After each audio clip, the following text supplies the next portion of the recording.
Muy bien, buenos días nuevamente, señoritas, caballeros. Esperando que se encuentren muy bien. Igualmente, Andrea, un gusto estar con ustedes. Buenos días, Amelia. Amelia está tomando desayuno. No contesta. Amelia, buenos días. Nada, Amelia, nos dejen visto. Ya, muy bien. Comenzamos entonces por acá. No hay consultas con respecto al tema anterior. Entonces, hablamos acerca de la ecología. Último tema. El día de hoy, la siguiente clase, vamos a hablar acerca de la ecología, pues. ¿Ya? ¿Y qué es la ecología? La ecología es la rama de la biología que se encarga de estudiar, pues, al ecosistema. Ahí está, la ecología estudia el ecosistema. ¿Ya? Vamos a poner más grande acá un poquito de, de floro, ya un poco de floro por acá, acerca de, del padre de la ecología. Profe, me lo voy a aprender, mira, tres nombres, o cuatro nombres y un apellido. No, no, no, suficiente que sepas Haeckel, suficiente. ¿Ya? Entonces, Haeckel en 1869, pues dice que es un naturalista, filósofo alemán. Él crea la palabra ecología, pues. Él propone la palabra ecología. Y dice, pues, que esta ecología va a representar, ¿no?, la interdependencia y solidaridad entre los seres vivos y el ambiente. Que la ecología estudia los seres vivos y el ambiente, sí, sí, sí. Pero mira, etimológicamente quiere decir estudio de la casa, claro, porque eco es oikos, viene de oikos, que es casa. Logía, logía viene de estudio tratado, pero no solamente se estudia pues la casa, el hábitat, no solamente se estudia pues el hábitat, el suelo, el agua, el aire, no. O sea, etimológicamente es eso, claro, pero no solamente se estudia eso, sino que se estudia la relación que hay entre los seres vivos y el ambiente. A esa relación se llama ecosistema. ¿De acuerdo? Por eso dice acá, y si bien muchas otras ciencias habían tomado el planeta como objeto de estudio, por ejemplo la geografía, por primera vez se lo trataba como nuestro hogar, al planeta Tierra, pues. Y en ese hogar, en esa casa, en ese agua, suelo, aire de la Tierra, están los seres vivos, pues. Y cómo los seres vivos se relacionan entre sí y se relacionan con el ambiente. A esa relación se llama ecosistema. ¿Quién estudia esa relación? ¿Quién estudia el ecosistema? La ecología. Y vamos a tener acá, pues, que el ecosistema tiene dos componentes, el biotopo y la biocenosis. En la biocenosis se encuentran los seres vivos. Muy bien. Eh, y esos seres vivos, pues cuando están en un determinado lugar, son integrantes de la misma especie en un tiempo determinado, se llama población. Vamos a ver que esa población cambia a través de la natalidad, inmigración, mortalidad, emigración. Y esa población se relaciona con otras poblaciones de otras especies. A eso se llama relaciones interespecíficas. Ya, a esa población o dentro de esa población hay relaciones intraespecíficas. Dentro de esa población hay relaciones intraespecíficas. ¿Ya? Muy bien. Listo. ¿Qué más? Vamos a tener acá, pues, eh, que en un ecosistema no solamente hay seres vivos, no solamente hay biocenosis, sino también se encuentra el biotopo, se encuentra el ambiente. Es lo mismo decir ambiente, medio ambiente o simplemente medio. Entonces, el biotopo, el ambiente, pues es el medio físico-químico, conformado por el agua, suelo, aire, y participa, pues, ese ambiente de los ciclos biogeoquímicos, del carbono, nitrógeno, fósforo. En los ecosistemas hay sucesiones ecológicas que conllevan al equilibrio ecológico.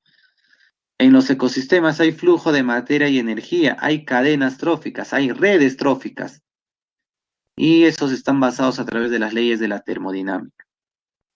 Lo más conocida, la primera ley, ¿no? La energía no se crea ni se destruye, solo se transforma. La segunda ley es relacionada pues a la entropía en física, pero acá en biología lo vemos como el diezmo ecológico, ya que lo vamos a explicar más adelante. Entonces, todo lo que está acá es un panorama general de lo que vamos a ver a lo largo de la clase. Bien, comenzamos con la población. Miren, en este caso tenemos pues una población de flamencos, deben ser, que están en un determinado lugar y en un tiempo determinado. Ejemplo, ¿no? Podemos decir, ¿no? Población de flamencos en el litoral peruano en el año 2021. Ah, esa es una población. O sea, se tiene que mencionar el lugar y el tiempo. Hay cuatro parámetros que hacen cambiar a esa población. La natalidad. ¿Qué pasa cuando van a nacer más flamencos? Ah, esta natalidad permite el aumento, por eso acá le ponemos más.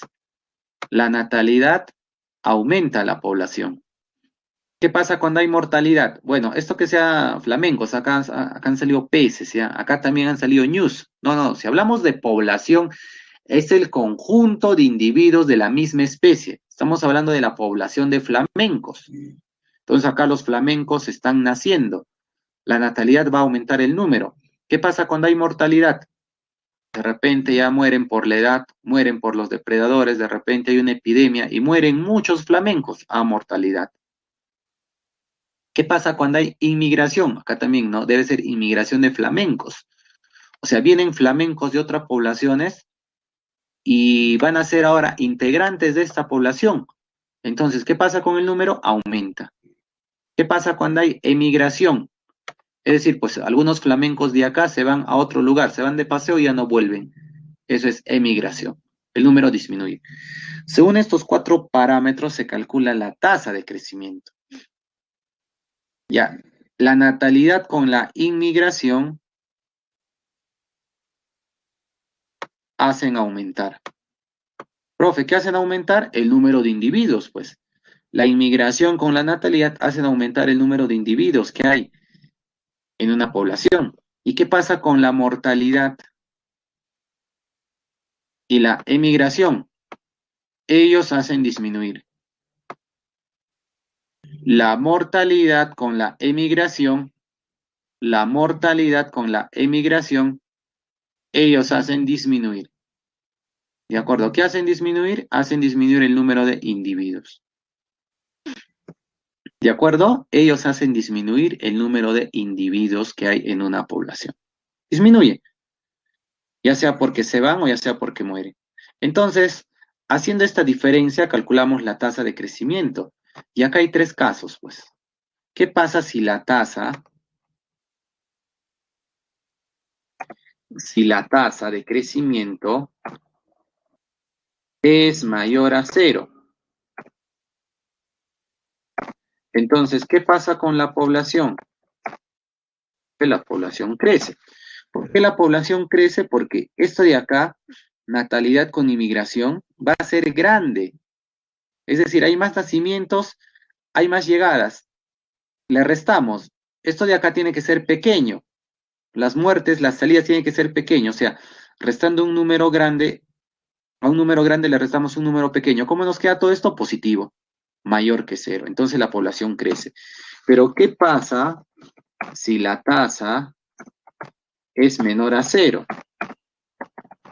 ¿Qué pasa si la tasa es menor a cero? Es decir, natalidad con inmigración es pequeño, pequeñito, y la mortalidad con la inmigración es grande.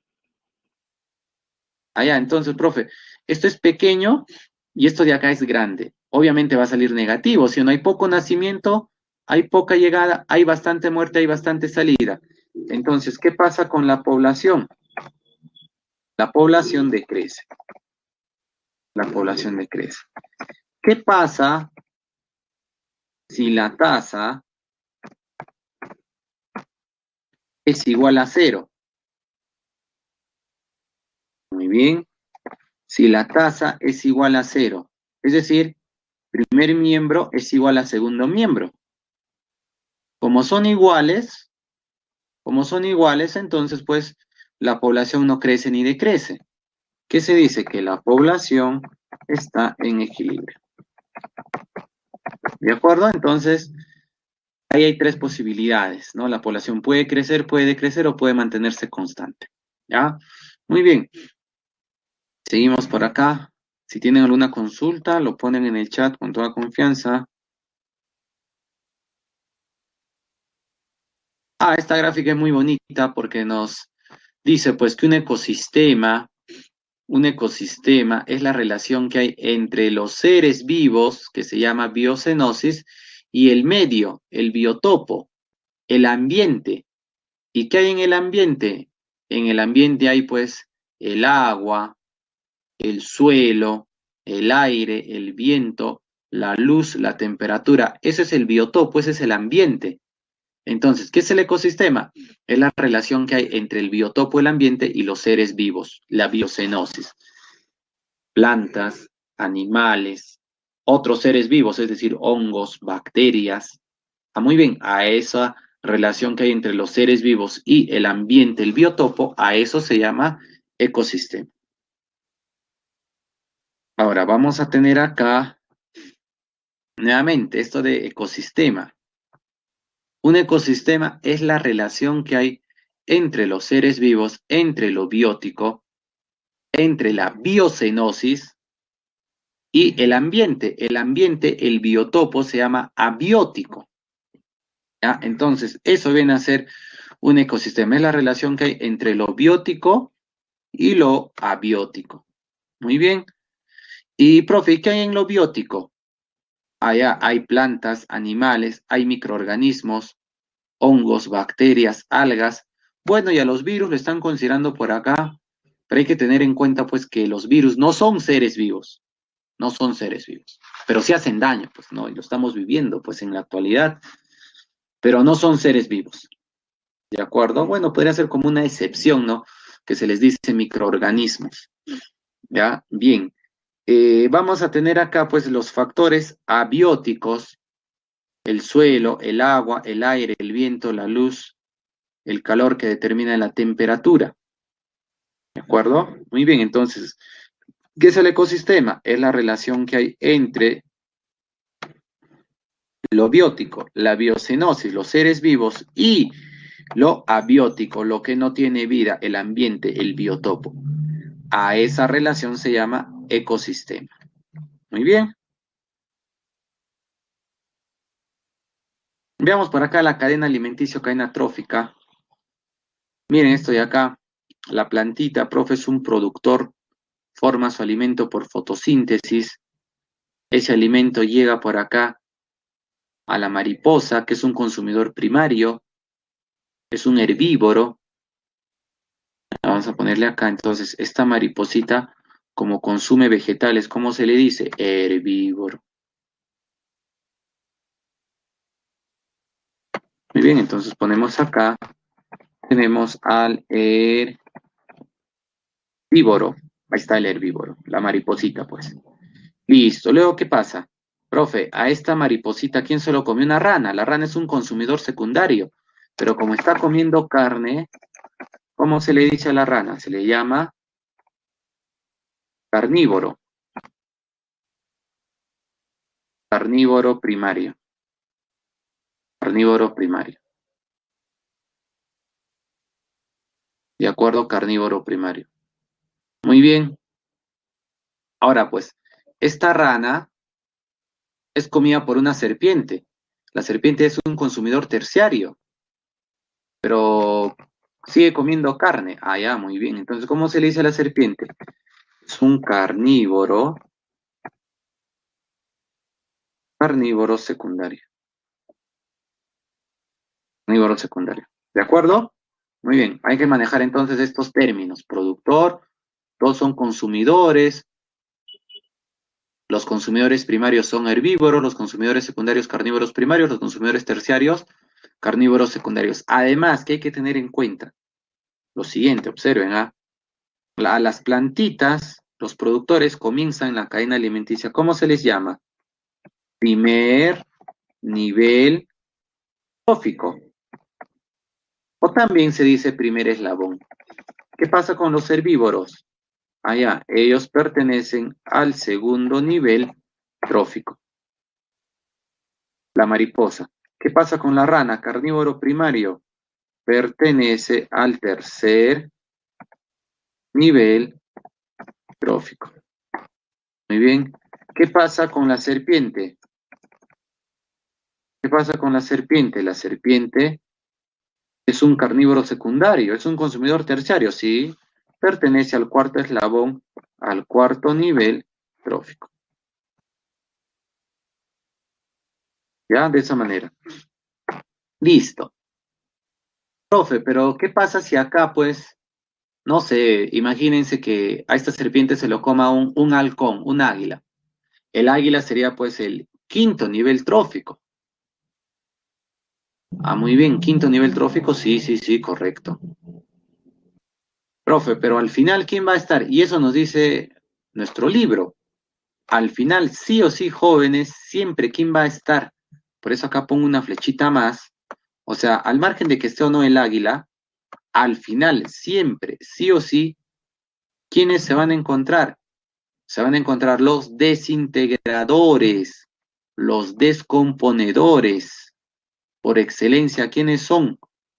Los hongos y las bacterias. ¿De acuerdo? Entonces, al final, sí o sí van a estar los desintegradores. Y cuando decimos desintegradores, pues nos referimos a quién? A las bacterias y los hongos. ¿De acuerdo? Las bacterias y los hongos, por excelencia. También pueden ser lombrices de tierra, escarabajos, moscas, sí, sí, sí, pero por lo general son hongos y bacterias. Por lo general, los desintegradores son hongos y bacterias. ¿De acuerdo? Muy bien. ¿Qué más? Ahora, ellos, pues, ¿a qué nivel pertenecerían? Los desintegradores, profe, siempre están en el último nivel. Sí, sí, acá tenemos que la serpiente es cuarto nivel trófico, entonces pues vamos a tener acá que ellos pertenecen al quinto nivel trófico. Entonces, en el quinto nivel trófico están los desintegradores. Para este caso, ¿de acuerdo? Si de repente nosotros asumimos que en este ecosistema, pues en esta cadena alimenticia, no hay serpiente, entonces solo habría hasta rana. Rana es tercer nivel trófico. Pero siempre, ¿quiénes van a estar al final? Siempre los hongos y las bacterias. Sería cuarto nivel trófico. Desintegran. ¿Por qué se le dice desintegradores? Porque cuando muere, cuando muere la serpiente, él lo desintegra.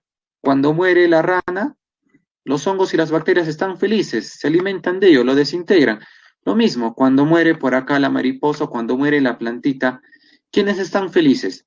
Los hongos y las bacterias desintegran todo lo orgánico que hay acá y lo convierten en compuestos inorgánicos. Ellos siempre van a estar al final. Profe, vamos a suponer ahora que acá haya pues un águila. La serpiente es cuarto nivel, el águila sería quinto nivel. Hongos y bacterias desintegradores, ¿qué serían? Sexto nivel. ¿Se dan cuenta? O sea, ellos van a variar, pero siempre van a estar al final. Pueden ser pues cuarto, quinto, sexto, séptimo, octavo, noveno. Cambia según el número de consumidores. Ahora, ¿qué pasa acá en otra gráfica? Tenemos un ecosistema acuático, una cadena alimenticia en el mar. En el primer nivel trófico o primer eslabón están los productores, las algas, el fitoplancton. En el segundo nivel trófico, en el segundo eslabón, ¿quiénes están? Los consumidores primarios, el zooplancton, hay protozoarios, hay crustáceos pequeñitos, el krill, que se comen a los del primer eslabón, a los productores. Ya, estos del segundo eslabón, segundo nivel trófico, son herbívoros, son consumidores primarios. Los del tercer nivel trófico, tercer eslabón, tenemos acá pues a los carnívoros primarios, son los consumidores secundarios, peces y crustáceos de menor tamaño. Luego tenemos por acá en el cuarto eslabón, cuarto nivel trófico, los consumidores terciarios, como aves, peces, mamíferos de mayor tamaño. Estos consumidores terciarios son los carnívoros secundarios, cuarto nivel trófico. Y luego tenemos pues acá el quinto eslabón, el quinto nivel trófico, los consumidores cuaternarios, carnívoros terciarios, que se comen a los anteriores. Acá poniendo ejemplos, pues acá están algas, fitoplancton, acá está zooplancton, el krill. En el tercer eslabón estarían pues peces pequeños como el pejerrey. En el cuarto eslabón, peces medianos como el atún. En el quinto eslabón, peces grandes como el tiburón. ¿Y qué falta acá? Profe, ¿qué pasa si muere el tiburón? Ah, profe, ¿quiénes van a estar felices? Ah, los hongos y las bacterias, no hay que olvidar de eso. Ya, entonces, siempre al final, jóvenes, en cualquier ecosistema, siempre, ¿quién va a estar? Siempre van a estar los hongos y las bacterias. Entonces ponemos acá, al final, ¿quiénes estarán acá al final? Los desintegradores. Vamos a poner acá los desintegradores. También hay hongos, bacterias en el mar, claro que sí. Los desintegradores son pues los hongos y las bacterias. Los hongos y las bacterias. Muy bien. Entonces, esos desintegradores, en este caso, miren, en este caso, ¿a quién pertenecen? Al sexto nivel trófico. Bueno, en este caso le están poniendo eslabón, ¿no? Para homogeneizar, entonces le ponemos eslabón. Profe, ¿qué pasa si acá no hay tiburón? Desintegradores serían quinto eslabón. Profe, vamos a imaginar que acá se encuentra el calamar. El calamar se come al atún y al calamar se lo come el tiburón. Entonces, el calamar sería quinto eslabón, el tiburón sexto eslabón, hongos y bacterias séptimo eslabón. Ah, entonces es variable el número de eslabones, el número de niveles tróficos. ¿Preguntas?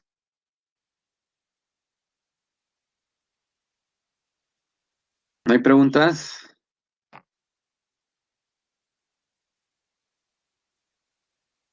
Muy bien, correcto. Entonces yo les pregunto, ¿ya? Todo claro, muy bien. Listo, una pregunta. Vine en un examen de admisión, no recuerdo, 2010, 2011, decía la pregunta, en una cadena alimenticia, en un ecosistema, ¿cuántos niveles o eslabones deben estar como mínimo para establecer, para que pueda haber, para que pueda existir un ecosistema, una cadena alimenticia? O sea, como mínimo, mira, acá hemos visto que hay 5, acá hay 6, he puesto ejemplos de 7, de 4. Ustedes miran como mínimo cuántos. ¿Cuántos marcarían? Claves del uno al 69. Ahí está, número favorito de muchos. ¿Cuánto entonces marcarían? 3, la mayoría dice 3, todos 3. ¿Ya cuáles serían esos 3? Escriban rapidito. Los que han puesto 3, ¿cuáles serían esos 3? ¿Cuáles serían esos 3 eslabones, esos tres niveles tróficos que no pueden faltar? Productores, consumidores y descomponedores. Bueno, asumiendo que solo habría un consumidor, ¿de acuerdo? O sea, productor, un consumidor, el consumidor primario, el herbívoro sería pues, y luego estaría el desintegrador. Ya, muy bien, muy bien, muy bien. Pero la respuesta es 2. Y la respuesta en ese examen fue 2 y es 2, pues. Y ahí vamos a explicar por qué. Primero díganme cuáles serían esos 2. O sea, sí o sí tienen que estar. ¿Cuáles serían esos 2?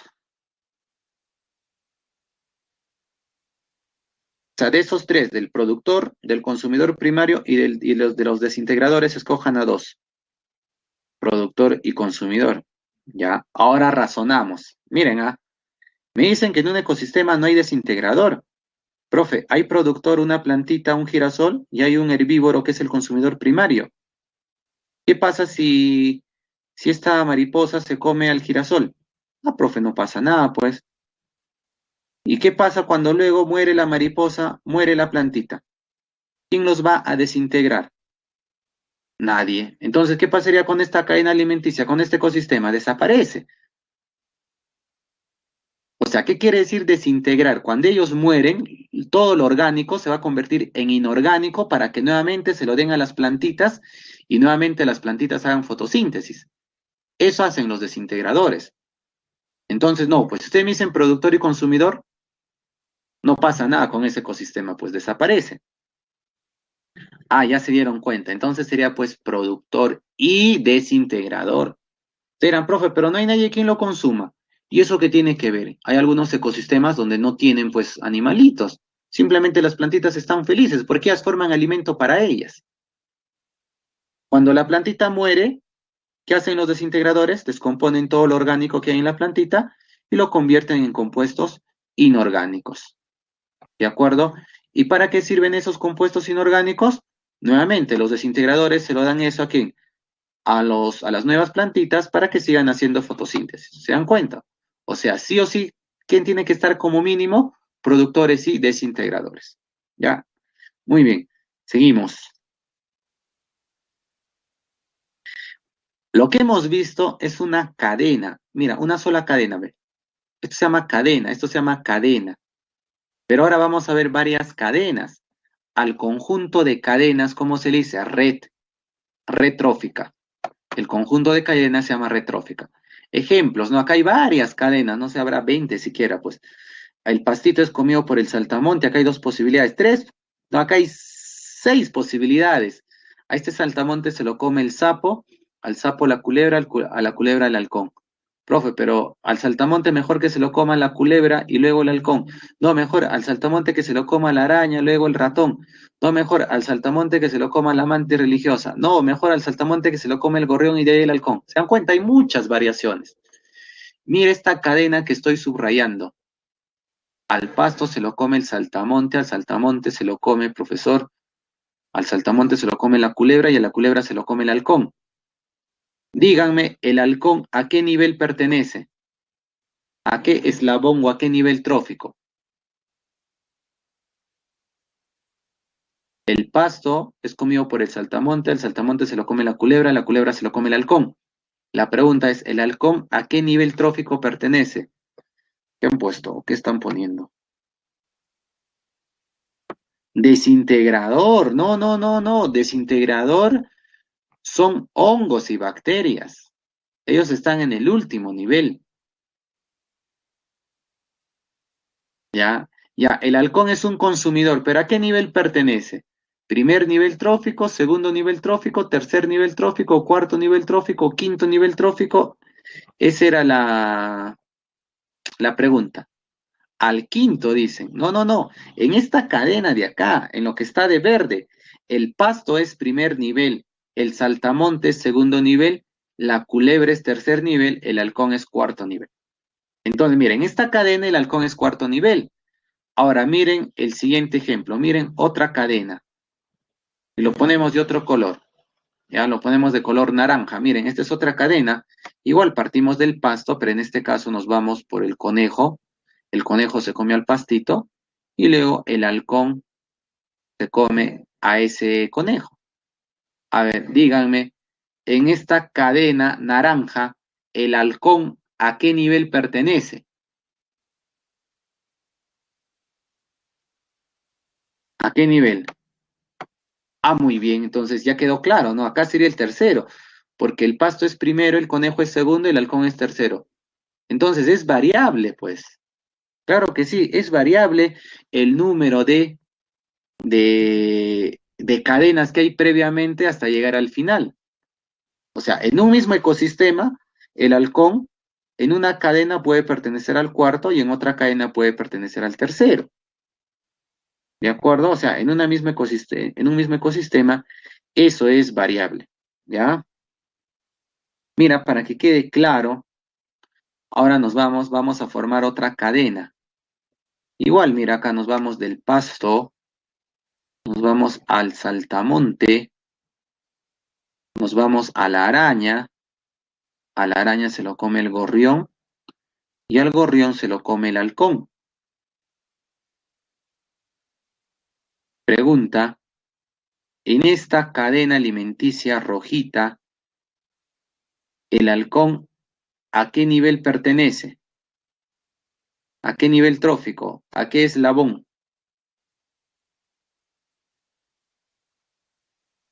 En la cadena rojita, el halcón, ¿a qué eslabón pertenece? Ah, muy bien, ya se dieron cuenta. Excelente, el quinto nivel trófico, correcto. Pasto primero, saltamonte segundo, araña tercero, gorrión cuarto y halcón quinto. Ah, ya. Eso es una cadena alimenticia, pero como se dan cuenta que hay un montón de cadenas. A ese conjunto de cadenas se llama red trófica. ¿Ya?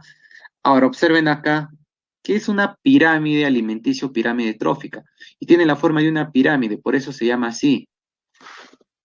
Y también hay que tener en cuenta, pues, que al final, ¿quiénes van a estar siempre al final? No se olviden de eso. Al final siempre se encuentran los hongos y las bacterias. ¿Quiénes son ellos? Ellos son los desintegradores. Entonces ponemos acá, al final siempre se encuentran los desintegradores. Listo. ¿Quiénes son los desintegradores? Los hongos y las bacterias. Ahora, profe, acá en esta pirámide trófica al inicio están los productores y hay una gran cantidad de productores para poder abastecer a estos herbívoros. Pues, o sea, en cantidad, en biomasa, los productores son más. Los herbívoros son pocos, mira. Profe, pero estos herbívoros se lo comen los carnívoros. Y para abastecer a los carnívoros tiene que haber más herbívoros que carnívoros. Y luego los desintegradores. En algunos ecosistemas se encuentran los necrófagos como el buitre, la hiena, son los carroñeros, y ellos están antes de los desintegradores, ¿ya? Pero igual, si se han dado cuenta, mira acá de productores, herbívoros, carnívoros, necrófagos, desintegradores, cómo va bajando la cantidad, cómo va bajando la biomasa. A eso se llama pirámide trófica, pirámide alimenticia. Bien, tenemos acá en esta gráfica el flujo de materia y energía. El flujo de materia y energía. Observen acá, miren acá. Nuevamente, ¿no? Primer nivel trófico, productores, vegetales. Segundo nivel trófico, los herbívoros. Tercer nivel trófico, los carnívoros. Cuarto nivel trófico, los carnívoros secundarios. Y al final, quinto nivel trófico, ¿quiénes están los descomponedores? Hongos y bacterias. Miren acá, el flujo de la materia. Esa materia orgánica que se ha formado acá en los vegetales, ¿cómo va avanzando? Mira. Va avanzando, va avanzando, va avanzando. Profe, llega a los herbívoros. ¿De los herbívoros a dónde van? A los carnívoros primarios. Mira, sigue avanzando, ¿no? A este carnívoro primario se lo come el secundario. Listo. Y luego cuando muere él, o cuando muere cualquiera de los anteriores, mira esta flechita de acá es de flujo de materia. Cuando muere el carnívoro secundario, muere el carnívoro primario, muere el herbívoro o muere la plantita, acá falta una flechita. ¿Qué pasa entonces cuando mueren ellos? Ah, profe, cuando mueren ellos, pues, ¿quiénes van a estar felices? Los descomponedores, los desintegradores. ¿Quiénes son? Los hongos y las bacterias, pues. Ellos van a descomponer. ¿Qué van a descomponer? Todo lo orgánico que hay acá y lo van a convertir en compuestos inorgánicos para que esa materia inorgánica vaya nuevamente a los productores. Si se dan cuenta, pues la materia va de un nivel a otro, llega a los desintegradores y luego vuelve a los productores. ¿Sí? Por eso, como se dice, al flujo de la materia, al flujo de la materia se dice que es un flujo cíclico. ¿Por qué? Porque la materia va y viene. ¿Ya? Flujo cíclico. ¿Qué es flujo cíclico? Profe, ese carbono va pues de la planta al herbívoro, va al carnívoro, del carnívoro va al descomponedor, el descomponedor lo descompone en carbono inorgánico como el CO2 y vuelve nuevamente al productor. Ah, ya, por eso se dice flujo de materia cíclico. El flujo de la materia es cíclico. En cambio, ¿qué pasa con el flujo de la energía? Mira, acá hay dos flechitas. Flecha grande. La energía va pues de las plantas a los herbívoros, a los carnívoros. ¿Qué pasa cuando uno de estos carnívoros, uno de estos herbívoros o incluso los vegetales mueren? La energía ahora ¿dónde va? Va de frente al descomponedor. Y este descomponedor emplea la energía y el resto de energía lo disipa, mira. De tal manera que la energía ya no vuelve al productor. Por eso, ¿cómo se dice? ¿Cómo es el flujo de energía si ya no está volviendo al productor? El flujo de energía es acíclico. El flujo de la energía es acíclico. ¿Por qué se dice acíclico? Porque la energía no retorna, pues, como el caso de la materia que sí retorna, la energía. ¿Y dónde comenzó la energía, profesor? Ah, la energía comenzó pues en el sol, ¿sí o no? El sol le ha dado, acá está el sol le ha dado, profesor, energía a quién? Allá le ha dado energía, pues, energía luminosa acá a las plantitas. Ellas a partir de esa energía forman su alimento.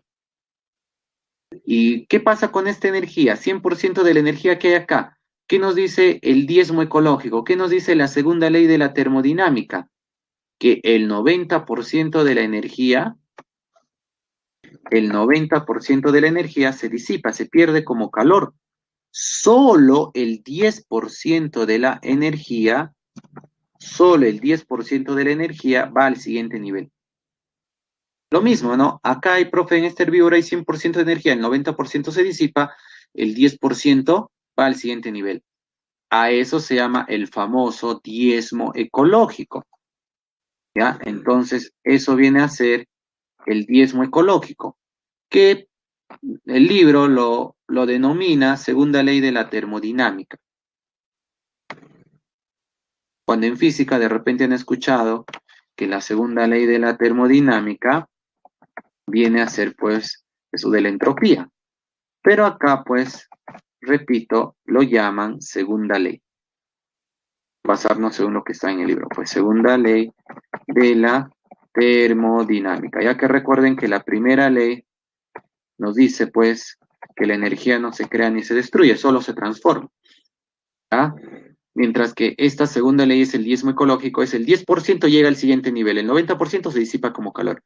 Y mira, ¿cómo va yendo la energía de un nivel a otro? Llegan los desintegradores, hongos y bacterias, ellos se quedan con la energía o en todo caso lo disipan. Ya no va esa energía, ya no vuelve pues a los vegetales, a los productores. Por eso el flujo de energía, ¿cómo es? Acíclico. ¿Qué más? Acá tenemos un ecosistema, pues, donde las plantitas forman su alimento, son los productores, viene un consumidor primario, un mamífero, luego viene un consumidor terciario, puede ser una serpiente, un felino, y cuando cualquiera de ellos muere, pues los desintegradores están felices, hongos y bacterias, que descomponen todo lo orgánico que hay acá en el primario, en el secundario, en el consumidor, o perdón, en el productor, y lo convierten en compuestos inorgánicos para que se lo den nuevamente a los productores. Acá también, ¿no? Este productor, profe, es comido por un caracol, consumidor primario, en la tortuga, consumidor secundario, viene un ave, se come a la tortuga, consumidor terciario, y luego cuando ellos mueren, pues cualquiera de ellos mueren, profe, los hongos y las bacterias desintegran. Claro que sí, los hongos y las bacterias descomponen, ¿correcto? Y pues esos hongos y esas bacterias van a devolver el CO2 a quién? A las plantitas para que las plantitas sigan haciendo fotosíntesis con la ayuda del sol. Muy bien. Y también cuando hacen fotosíntesis liberan oxígeno. Listo, tomen captura si desean. ¿Alguna consulta? No hay consultas, muy bien, continuamos. Ahora veamos los ciclos biogeoquímicos. Ya tenemos el ciclo del carbono. Ahora vamos a hablar acerca del ciclo del carbono. Miren acá, el carbono pues está en forma de CO2 en el ambiente. Ese CO2 es captado por las plantitas, las cuales hacen fotosíntesis y forman el carbono orgánico. Forman glucosa, nucleótidos, aminoácidos. Ahí va a estar el carbono ahora. Pues ese carbono es captado por los animalitos, los cuales, gracias a ese carbono, hacen respiración celular y cuando respiran, ¿qué liberan al ambiente? O CO2. La plantita también respira, ¿qué libera al ambiente? CO2. ¿Para qué sirve ese CO2? Para que las plantitas sigan haciendo más fotosíntesis con la ayuda del sol. Ahora, ¿qué pasa cuando mueren las plantas, mueren los animales? ¿Qué hacen los desintegradores? Profe, descomponen, desintegran. Correcto. Y todo lo orgánico se va a desintegrar y se va a convertir en compuestos inorgánicos como el CO2, gracias a los hongos y las bacterias, sí. Pero, profe, ¿qué pasa también pues, con estos animalitos, sobre todo, ¿no? Cuando las plantas antiguas que han muerto se entierran, profe, y pasan por un proceso, pues, de fermentación, de reacciones hechas por microorganismos, y ahí se han originado, pues, los combustibles fósiles, el petróleo. El petróleo proviene de plantas que vivieron hace millones de años. Y eso va a la industria, va a las fábricas, combustiona el petróleo y libera CO2 al ambiente. ¿De acuerdo? Muy bien, ese es el ciclo del carbono. En el ciclo del carbono, el CO2 de manera directa puede entrar a la plantita por sus estomas. En cambio, en el ciclo del nitrógeno, este N2 que está en el aire, este nitrógeno, no puede entrar directamente a la plantita. No puede. Entonces, ¿qué es lo que hace? Este nitrógeno hace todo un recorrido, pues, y va a participar acá en varios eventos. Primer evento, profe, ocurre la fijación. Se fija el nitrógeno por bacterias fijadoras de nitrógeno. Luego, ¿qué pasa con ese nitrógeno? Evento 2. Ese nitrógeno, ¿en qué se convierte? Se convierte en, acá está como amonio, en el libro está como amoníaco, NH3. ¿Ya? Tomarlo como lo mismo. Algunos dicen amonio, otros amoníaco, pero en el libro dice amoníaco, NH3. Entonces, ese evento es la amonificación, formación del amonio, del amoníaco. ¿Qué pasa luego con ese amonio? Ese amonio por bacterias nitrificantes se convierte en nitrito y por otras bacterias nitrificantes se convierte en nitrato. Ese proceso de conversión de nitrato se llama evento 3, nitrificación. ¿Qué pasa con ese nitrato? Ese nitrato es el que llega a la plantita. O sea, el nitrógeno N2 no puede ir a la plantita, pasa, mira, por todo un recorrido y recién el nitrógeno en forma de nitrato llega a la plantita. ¿Qué pasa cuando la plantita hace fotosíntesis, forma su alimento que tiene nitrógeno?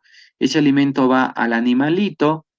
¿Qué hace el animalito o la plantita cuando mueren? ¿Quiénes están felices? Hongos y bacterias descomponen todo lo orgánico y lo convierten en compuestos inorgánicos como el amonio, como el amoníaco. Eso se llama amonificación. ¿Qué pasa cuando hay mucho nitrato en el suelo? Ocurre el proceso de desnitrificación, de tal manera que hay bacterias desnitrificantes que convierten ese nitrato en nitrógeno atmosférico. Ponemos acá estos nombrecitos, ya que están en nuestro libro y también hay preguntas el día de hoy. Evento 1, ¿quién viene a ser 1? 1 viene a ser la fijación. 1 es la fijación de nitrógeno atmosférico. Realizan bacterias fijadoras. Fijación 2. ¿Qué pasa luego con ese nitrógeno? Ha sido fijado y ha sido convertido en amonio, en amoníaco. A ese evento 2 se llama amonificación. También recuerden que se genera el amonio y el amoníaco gracias a los desintegradores, gracias a los descomponedores. Muy bien. Evento 3. Ese amonio tiene que convertirse en nitrito y luego en nitrato. A ese proceso se llama nitrificación. A ese proceso se llama nitrificación. Evento 4. Evento 4. Profe, ese nitrato es captado por las plantas. Ese nitrato es captado por las plantas. Sí, ¿cómo se llama eso? A eso se llama asimilación. ¿De acuerdo? A eso se llama asimilación. ¿Ya? Muy bien. Ese es el evento 4, la asimilación. Listo. ¿Qué más, profe? Evento 5. Cuando hay mucho nitrato, hay que convertirlo en nitrógeno atmosférico. Lo hacen las bacterias desnitrificantes. A eso se llama desnitrificación. ¿De acuerdo? Hay que tener en cuenta entonces estos 5 eventos que ocurren en el ciclo del nitrógeno. ¿Ya? Muy bien. Seguimos por acá. Tomen captura. Siempre hay algunas cosas que vamos añadiendo.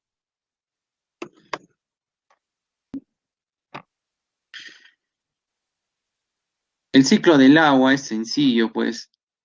Tenemos acá, pues, que el agua cae en forma de lluvia, precipitación, se va a los ríos, lagos, por el río llega al mar o también por las infiltraciones, no llega al mar o en todo caso forman aguas subterráneas. Luego el agua que está en el mar, en el río, en el lago, se evapora, se convierte en vapor de agua y ese vapor de agua pues se condensa y se convierte en agua líquida. Las nubes, esas nubes que se ven son agua líquida. Esas gotitas, microgotas, se van uniendo entre sí y ya forman las lluvias, pues esas lluvias que caen, no precipitación. ¿Listo? El ciclo del fósforo. Tenemos acá, pues, que acá hay plantitas, cultivos, que en su interior tienen fósforo. Vienen los animalitos, se comen a esa plantita que tiene fósforo y en sus desechos liberan ese fósforo que es abono para las plantitas. Muy bien, pero también a las plantitas de manera natural se les da abono, pero también de manera artificial. El hombre, ¿no? A través de la minería ha sacado el fósforo ya del fondo de la tierra, del fondo del mar. Al final ese fósforo va a las plantitas. Ahora, estas plantitas están también acá, ¿no? Acá faltaba una parte, acá debieron haber puesto por acá más plantitas. O sea, acá también hay plantitas, pues. Ahí está, en el mar también hay plantitas, no solamente hay plantitas en la tierra, ahí están entonces más plantitas. ¿Qué pasa con esas plantitas? Vienen los peces, se lo comen. Profe, ese pez muere, se descompone y el fósforo se va al fondo. Muy bien, pero ¿qué pasa cuando ese pez es comido? Ahora el fósforo está acá, el fósforo está en el pez, profe, es comido por un ave. Ah, ahora el fósforo va a estar en el ave, pues aves guaneras. Aves guaneras, ¿ya? Esto de aves guaneras es clave para el ciclo del fósforo, porque ellas llevan el fósforo, pues que está en el mar, lo llevan a la tierra, y en las islas comienzan a depositar sus heces, sus excrementos, ¿ya? Entonces ahí en las heces, en la orina, pues sale el fósforo. Ah, muy bien, ¿y acá qué se acumula? Lo voy a poner de color negro.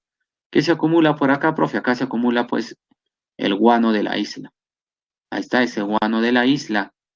Ese guano, pues, es aprovechado por el hombre por los cultivos terrestres, o en todo caso ese guano va cayendo, va sedimentando, y llega pues acá a las plantitas para que las plantitas formen su alimento y ese alimento tenga fósforo, ese fósforo es comido por el pececito por el ave hace su metabolismo del fósforo y en sus desechos libera fósforo, forma el guano y nuevamente se repite el ciclo, ¿ya?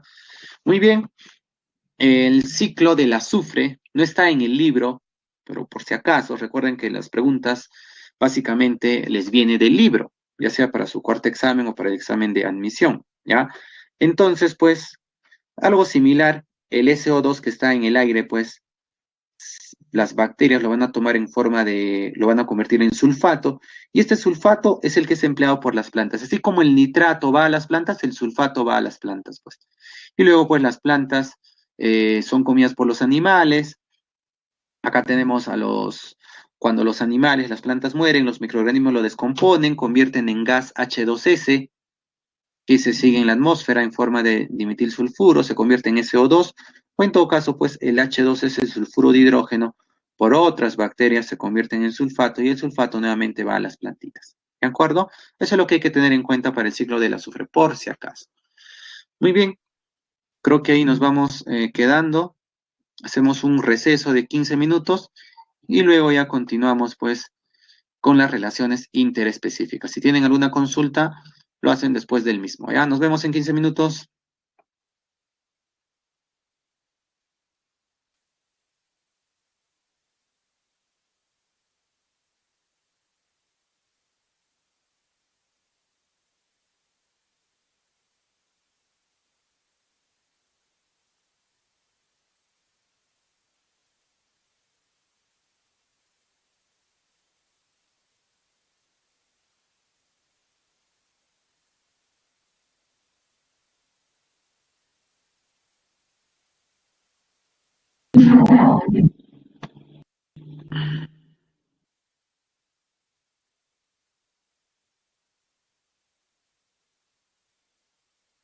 Muy bien, continuamos, señoritas, caballeros. Estamos viendo por acá las relaciones interespecíficas, las relaciones que hay entre las especies.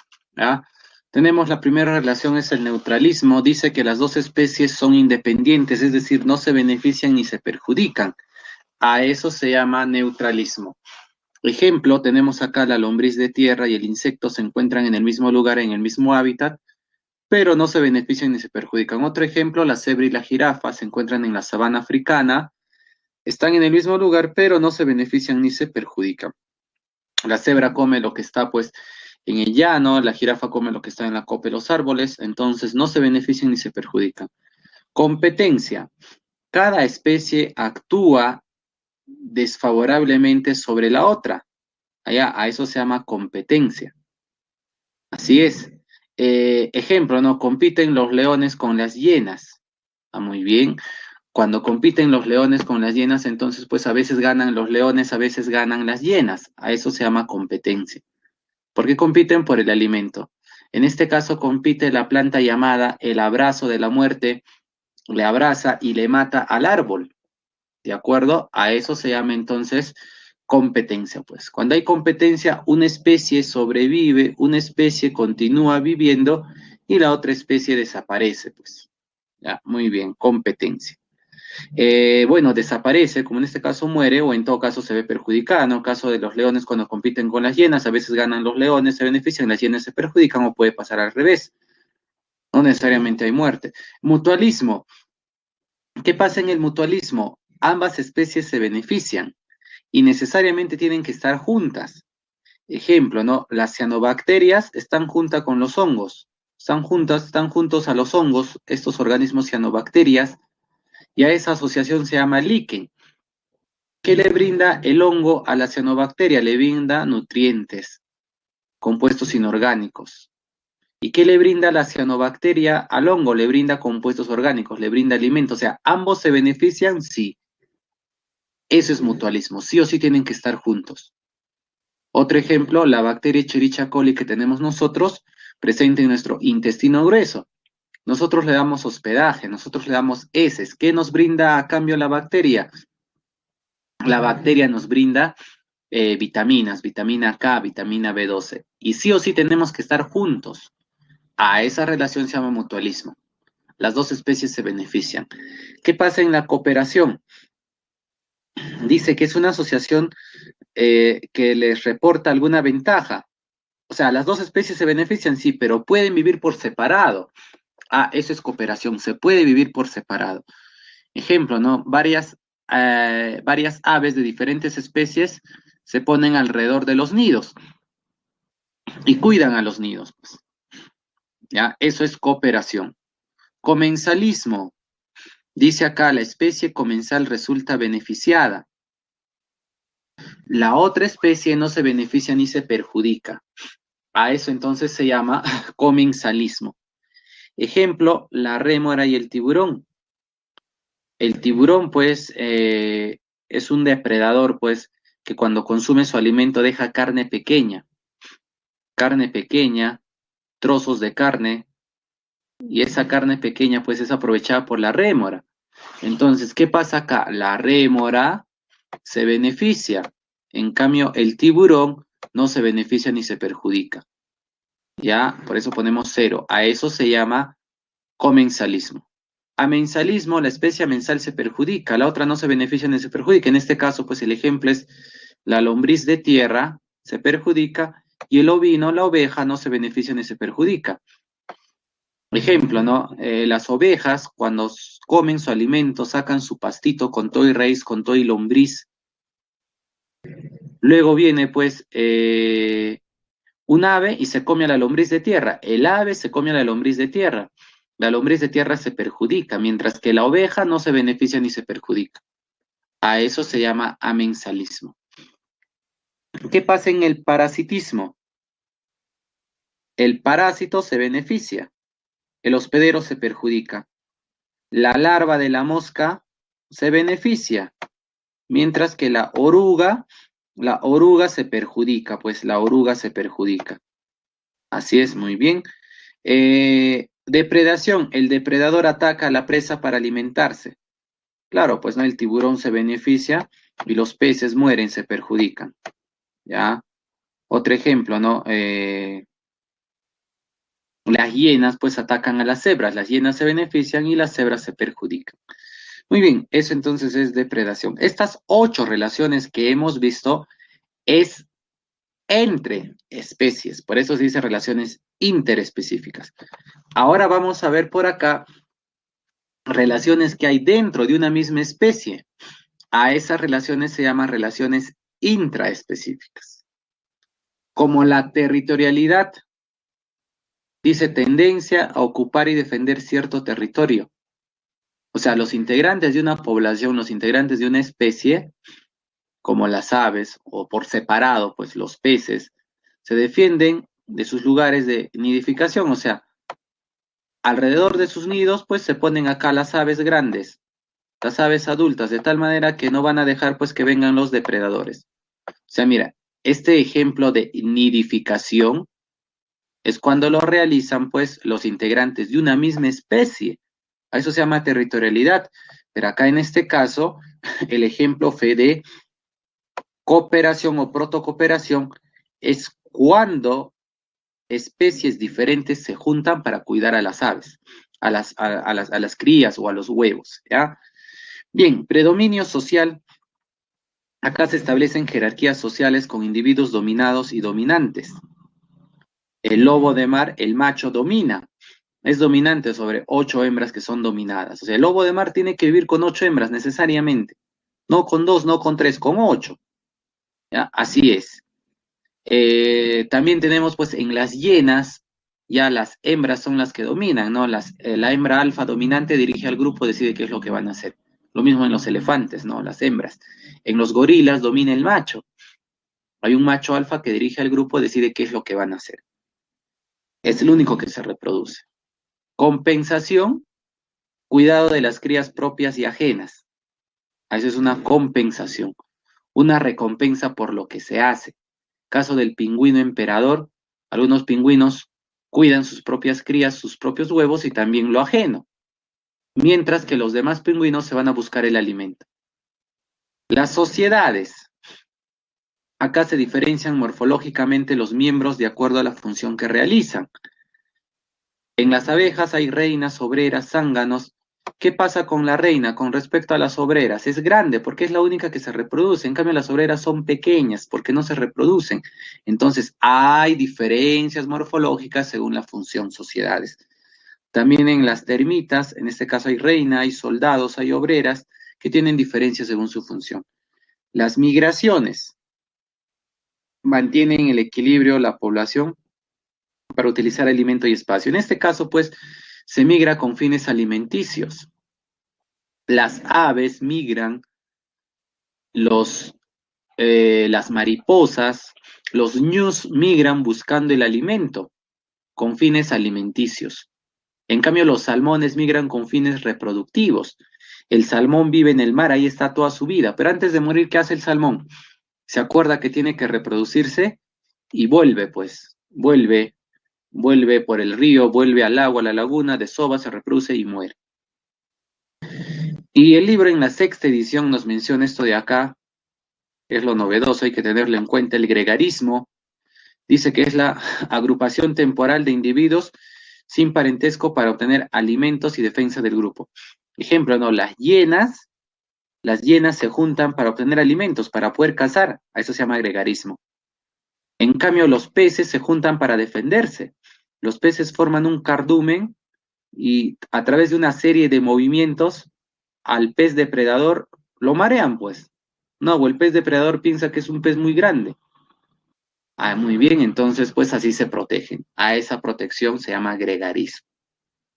Muy bien, veamos lo que es la sucesión ecológica. Pues sucesión, cambios, ¿sí o no? En RM, en aritmética ven la sucesión, son los cambios. Acá también se refiere a los cambios, pero a nivel de los ecosistemas. Sucesión evolutiva es cuando los organismos que viven en el agua ahora van a pasar a la tierra. Ejemplo, ¿no? Caso de los líquenes. Los líquenes primero vivían acá en el agua, pues, y luego están en las rocas, en la tierra. Pasan de un ecosistema marino a un ecosistema terrestre. A eso se llama sucesión evolutiva. ¿Qué pasa en la sucesión primaria?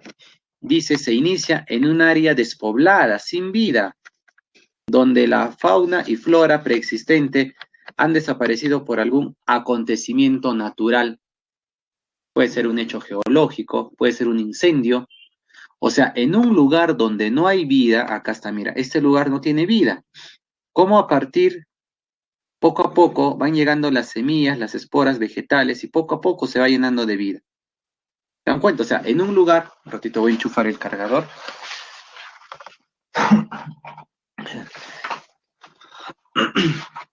En un lugar donde no había vida, entonces, ¿qué se origina? Poco a poco se va a originar la vida, pues. A eso se llama sucesión primaria. ¿Y cuándo se dice secundaria? Ocurre cuando se destruye un ecosistema. Pero aún hay, pues mira, acá por ejemplo la tala ha destruido, o también puede ser un hecho geológico, puede ser un incendio, pero el hecho es que no se destruya toda forma de vida. Si no, si acá se ha destruido las plantas grandes, pues estas plantas pueden rebrotar porque aún tienen raíces, o en todo caso, pues acá estas plantitas pequeñas ahora van a crecer, pero aún está quedando vida. Mientras que acá ese hecho geológico, ese acontecimiento natural destruyó cualquier forma de vida. Y donde no hay nada de vida, poco a poco comienza a generarse vida. A eso se llama sucesión primaria. En cambio, en un lugar, pues, donde se ha destruido, ya sea el hombre o de forma natural, pero aún está quedando vida, aún está quedando plantitas, y esas plantitas van a generar a más plantitas. Allá, a eso se llama secundario. Bien, vamos a tener acá el equilibrio ecológico, que todo esté bien, mire estas redes, que todo esté bien, a eso se dice equilibrio, pero el hombre a veces altera ese equilibrio, pues de repente al construir una carretera, el hombre pues está destruyendo el hábitat de los conejos, pues y el conejo se va a ver disminuido, ¿no? ¿Qué pasa si el hombre no interviene y el conejo por sí solo comienza a recuperarse? Pues los conejos comienzan a reproducirse más. A esa recuperación que tiene este ecosistema, a eso se llama resiliencia. En cambio, se emplea el término restauración cuando el hombre participa en la recuperación. No sé, pues el hombre de repente está preocupado porque él mismo ha destruido el hábitat del conejo y al costado de la carretera pues construye un hábitat similar al hábitat que había ahí. ¿Se dan cuenta? O sea, cuando el hombre interviene está restaurando. En cambio, si los conejitos solos comienzan a regenerarse y a ser como antes, a eso se llama resiliencia. Resiliencia, recuperación de los ecosistemas de manera natural. Tenemos por acá la higiene ambiental, así como en nuestro cuerpo hay higiene corporal, en el ambiente también tiene que haberlo, pues higiene ambiental, o sea, no hay que contaminar, pues no hay que emanar muchos gases a nivel de las fábricas, no hay que emanar relaves mineros a los ríos, a los lagos, o aguas servidas que vienen de las casas, no, eso no hay que hacer, pues. Hay que mantener una higiene ambiental. Restauración es cuando el hombre participa, ¿no? Y esto, por si acaso, principales tratados, sobre todo los últimos, hay muchos tratados internacionales con respecto a la biodiversidad, al ambiente, Declaración de Estocolmo, las CITES, que protege el comercio de los animales que están en peligro de extinción. Tenemos acá Carta Mundial de la Naturaleza, Protocolo de Cartagena, Montreal, Basilea, el Convenio del Cambio Climático, de la Diversidad Biológica, el Protocolo de Kioto. En 1997, con el Protocolo de Kioto, pues el hombre se comienza a preocupar, pues, ¿no? Ya ahí se estamos contaminando mucho, estamos usando mucho petróleo, se libera mucho CO2 al ambiente, se está produciendo el calentamiento global, y hasta ahora se sigue preocupando por eso, pues, ¿no? Y año tras año, seguro han escuchado, se celebran las famosas COP, las conferencias oficiales de las partes. En el 2014 se llevó a cabo en el Perú, en el 2015 se lleva a cabo en París, ya en el 14 se lleva a cabo en el Perú la COP20, en el 2015 en París la COP21, ahí se firma el Acuerdo de París, en donde ya pues los países dicen, no es algo similar que el protocolo de Kioto, no, ya hay que dejar de contaminar, ya hay que tener alternativas, hay que usar menos petróleo. Así es, ¿no? Y como sabrán, pues Estados Unidos se retira del Acuerdo de París porque Estados Unidos en la actualidad tiene su propio petróleo, está explotando su petróleo. Y Estados Unidos dice, pues no, si yo contamino, ¿por qué voy a estar en un acuerdo donde me piden que no contamine mucho? Por eso se salió el gobierno de Trump sincero, pero a la vez malo con el ambiente. Y este gobierno actual, bueno, ha dicho que va a retornar, ¿no? Al Acuerdo de París. Esperemos. Muy bien, jóvenes. Entonces, año tras año se celebran las famosas COP, donde ya los países pues dan alternativas.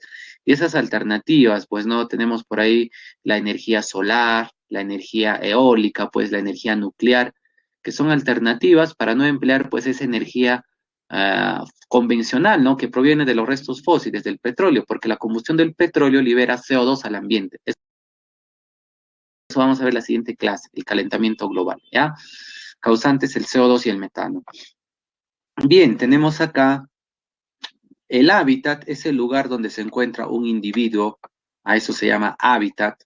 El hábitat de la tortuga, pues viene a ser el fondo marino.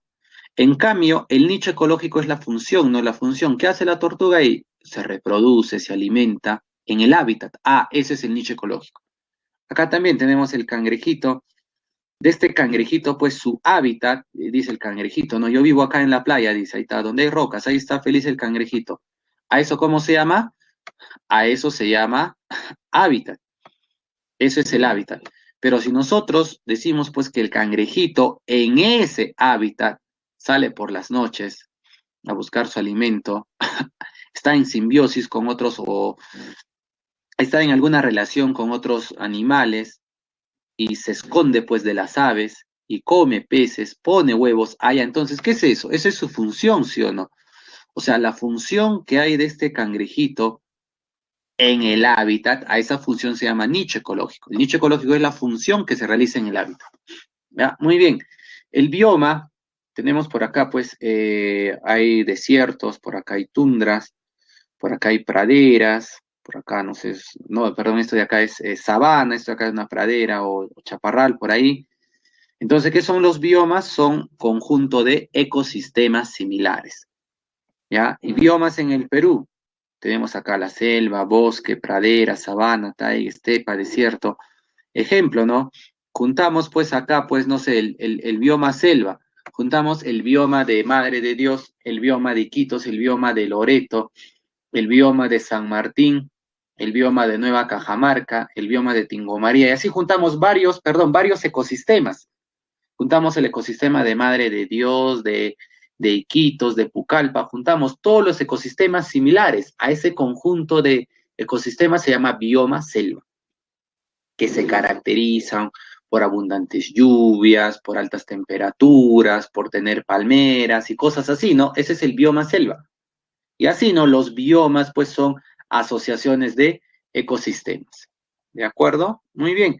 Esos son biomas terrestres, biomas acuáticos, dulceacuícolas, se dice lóticos y lénticos, lóticos a los ríos y lénticos a los lagos, así se llama. Biomas marinos, si estamos cerca al litoral se llama nerítico, litoral, y si estamos más lejos ya se llama pues el pelágico. Imagínense que acá esté, pues no sé, sea el mapa del Perú. Imagínense que acá esté pues el mapa del Perú, ahí está, muy bien. Ahí está el mapa del Perú, ya, muy bien, listo. Entonces, ¿qué pasa? Lo que está cerca, profe, lo que está cerquita, mira, lo que está cerquita al litoral peruano, más o menos a 200, 300 metros, esa parte se llama litoral, sí, litoral o nerítico. En cambio, si ya nos vamos más, ya en alta mar, nos vamos más adentro, allá, entonces eso, ¿cómo se llama? Zona pelágica, zona oceánica, bioma oceánico pelágico, y este de acá es bioma nerítico, ¿ya? Muy bien, y tenemos por acá por último, la explosión demográfica, ¿no? ¿Qué quiere decir eso? Que está aumentando, pues, está aumentando la población, no solamente a nivel de Perú, a nivel mundial. ¿Y cuáles son las consecuencias? Pues, ¿tá? Que los lugares, pues, donde había más antes, no sé, pues, ecosistemas, se llena, ¿no?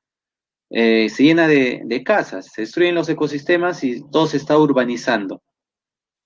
Consecuencias, se tiene que producir más, pues las actividades económicas para producir alimento aumentan porque hay más bocas que alimentar.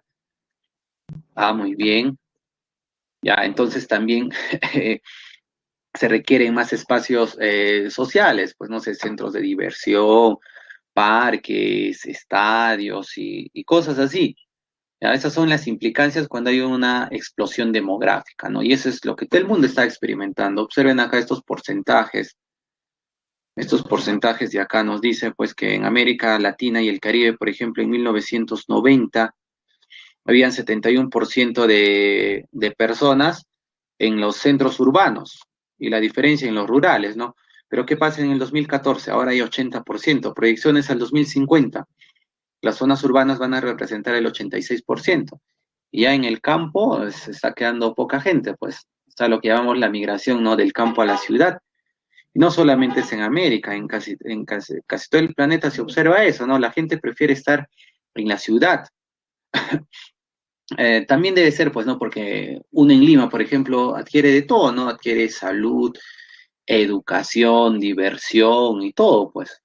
¿no? Pero se debe de descentralizar, ¿no? No se debe de concentrar todo en un determinado lugar, ¿no? Porque las consecuencias, pues, son que se destruyen los ecosistemas, las consecuencias son que hay que hacer más carreteras, si no estamos con un problema de tráfico horrible, ¿no? Lima es horrible en cuanto al tráfico. Más antes había hora punta, de repente han escuchado ustedes o sus papás les han comentado, la hora punta era pues entre 7 de la mañana, 9 de la mañana, y en la tarde era pues de 6 a 8, donde la gente volvía a trabajar, pero ahora todo el día es hora punta en Lima. O sea, esas son las consecuencias, pues, ¿no? De que se está llenando nuestra capital. Ya, está aumentando la población y a nivel mundial es ese problema. Ya en la actualidad estamos cerca a los 8.000 millones. Miren, 8.000 millones de habitantes. De esos 8.000 millones, pues algo de 33 millones está en el Perú, ¿no? ¿Cuánto es eso? Ni el 0,5%. Ni el 0,5%, así es. Muy bien. ¿Y cuál es la causa, pues, de esa explosión? Bueno, la causa principal es, pues, la falta de educación sexual. Ya la falta de educación sexual, pues no han planificado algunas personas, pues, y simplemente se reproducen y tienen 6 hijos, 8 hijos, 12 hijos, y se debe de planificar, pues, ¿no? Se debe de conversar al respecto para tener, creo que lo razonable, ¿no? 2 hijos, 3 hijos, por ahí, pues, y también para darles una buena educación, una buena salud y todo eso, ¿no? Ya, entonces se debe de conversar, pues, ¿no? Y conversar esto con la pareja no es nada de malo, ¿no? Porque si no, traen estas consecuencias, pues, ¿no? De que a nivel de colegio, a nivel de universidad hay embarazos y a veces se trunca una carrera. Entonces lo mejor es, pues, terminar de estudiar, ya, sacar el título, no sé, graduarse, hacer una maestría, algo ahí, formar una familia. Profe, entonces ya, pues, cuando forme mi familia voy a tener ahí 20 hijos. He planificado. No, tampoco, ¿no? Creo que el número lo decide una pareja, al menos acá en el Perú, no te restringen, pues, que no dicen tienes que tener uno, tienes que tener cinco, no, no, no, no, no, pero al menos pues número razonable, no dos, tres, por ahí exagerando, cuatro, pues no, así es. Muy bien. ¿Y qué decía Malthus? Pues acá han puesto la teoría de Malthus. Malthus decía pues que la población crece geométricamente, o sea, hay un montón de individuos en el planeta y los alimentos crecen aritméticamente. Y va a haber un momento, y esto también lo refuerza Darwin, selección natural, va a haber un momento pues en donde falte el alimento, porque va a haber muchos individuos. Entonces pues los más aptos van a sobrevivir. Eso es la famosa selección natural. En cuanto a los alimentos, ¿no? Pero también se observa esa selección natural pues en cuando aparecen depredadores, cuando aparecen, no sé, antibióticos para las bacterias o cuando aparece alguna enfermedad. ¿De acuerdo? Así es. Muy bien. Y revisamos por ahí sus comentarios. Si no, en todo caso, ya vamos revisando las preguntas. Durex. Guido nos recomienda Durex. Ah, claro, eso es educación sexual, pues. Conversar entre la pareja, ¿no? Conversar, pues, ¿no? Uno, pueden conversar, pueden decir, comenzamos nuestra vida sexual. Pueden decir, no, hay que esperarnos hasta el matrimonio. No, hasta entrar a la universidad. Ustedes que están en la edad, algunos han comenzado, otros van a comenzar este año de repente, otros el otro año. Eso depende de cada pareja y si se comienza pues la vida sexual hay que hacerlo con responsabilidad. Muy bien, por eso ahí Guido dice, no, Durex, profesor, claro, el preservativo ayuda a eso. Así es, muy bien, ¿de acuerdo? Eso es educación sexual, pues si no, vamos a seguir contribuyendo a que el número de individuos siga aumentando, pues en el Perú, siga aumentando en nuestro planeta. A eso se llama explosión demográfica. Muy bien, ¿alguna consulta? Si no hay consultas, entonces revisamos las preguntas. Sí, porque sí, esas son todas las diapositivas.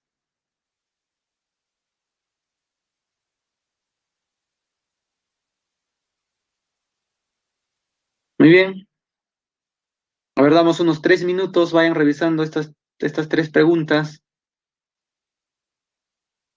Y si tienen alguna consulta, lo ponen. Vamos revisando estas preguntas. Para que sea más grande y para ver el chat, vamos a quitar la cámara. Ya, en 3 minutos comenzamos a revisar las preguntas. ¿Ah?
Ya, a ver, comenzamos.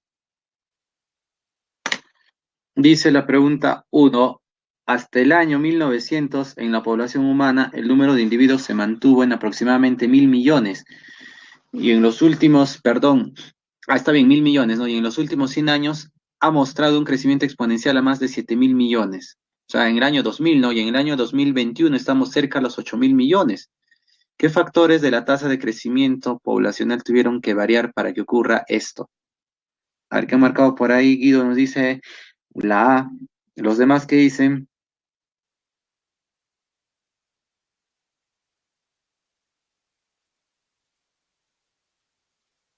la A de avioncito o la B. Ah, muy bien, la clave es la A, correcto. Será, profe, pero si usted no dijo que los que hacen aumentar es la natalidad con la inmigración, ¿ya de quién estamos hablando? De la población humana. Entonces, pues si aumenta la población humana, profe, ha habido inmigración. ¿Qué? ¿De dónde han venido? De Marte, de Júpiter, porque estamos hablando de la población humana. O sea, no puede ser la clave la B beso, porque si nosotros marcamos la B beso, obviamente la natalidad sí, pues, o sea, tiene que ver, ¿no? Hay más nacimientos, correcto. Profe, pero si hablamos de inmigración para la población humana, estamos diciendo que está viniendo pues de Marte, de Júpiter, y eso es imposible, ¿ya? Cosa diferente es que en la misma población humana hay migraciones. Es diferente, pero el número de individuos sigue siendo igual, pues, para la población humana. Si la pregunta hubiese sido para Perú, ahí sí es diferente, pues, ¿no? O sea, Perú, ¿por qué está aumentando sus habitantes? Básicamente por natalidad e inmigración. Natalidad más nacimientos de lo normal, inmigración, llegada de los venezolanos, venezolanas. Ah, muy bien, eso es diferente, pues, ¿ya? Pero en cambio, profe, ¿por qué mortalidad? Bueno, natalidad, a nivel mundial hay más nacimientos. Mortalidad, porque el avance de la ciencia, de la tecnología, hace pues que se alargue un poquito más la vida, ¿de acuerdo? Entonces disminuye la mortalidad en ese sentido y por eso aumenta la población, pues. Muy bien. Dice dos, luego de los incendios forestales del 2019 y 2020 en Brasil se destruyeron bosques primarios en muchas partes de la zona afectada. ¿Cómo se denominaría a la regeneración del bosque luego de muchos años y quiénes estarían dentro de los agentes principales a esta recuperación? ¿Qué han marcado por ahí? Dos. Guido también dice la A, los demás.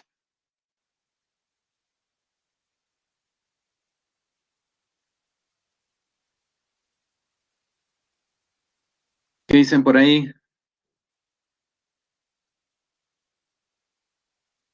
Es una sucesión, ¿ah?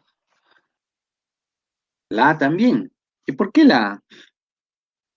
Regeneración ecológica? Eso es como una resiliencia, pero la resiliencia es de manera natural, como lo hemos dicho. Claro, y ahí los guardaparques no tendrían nada que ver. Ya, a ver, sería una sucesión primaria o secundaria. A ver, dicen la C, sucesión ecológica secundaria. Ah, muy bien, correcto. ¿Y por qué no primaria, profe? ¿Por qué? Porque, ¿qué te dice acá? Mira, se destruyeron bosques primarios en muchas partes de la zona afectada.